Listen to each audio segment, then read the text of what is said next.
Les Lazarets de la Grande Chaloupe.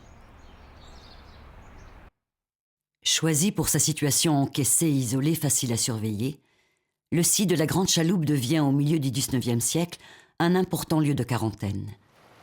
Des milliers d'engagés venus d'Inde, d'Afrique, de Madagascar, des Comores ou de Chine y séjournent avant d'être dirigés vers les propriétés sucrières ou les villes.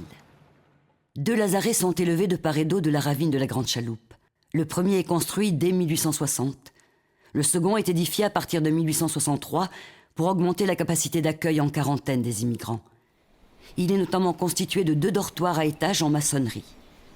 Désaffectés à partir des années 1940, ces 2 lazarets sont peu à peu tombés en ruine. Le lazaret numéro 1 a fait l'objet d'une importante campagne de restauration au début des années 2000.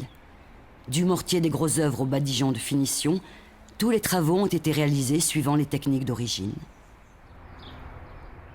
Longtemps enseveli sous la végétation et les gravats, le petit cimetière a retrouvé l'essentiel de son espace d'origine. Entouré d'un haut mur d'enceinte, le quartier d'isolement, dernier bâtiment construit en 1900 pour mettre en quarantaine les immigrants les plus malades, a lui aussi été rénové.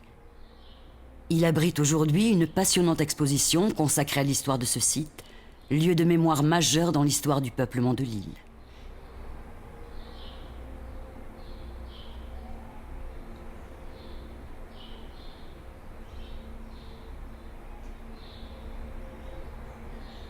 Suite à la mobilisation des habitants, mais aussi d'associations et d'historiens, les lazarets de la Grande Chaloupe ont été classés monuments historiques en 1998.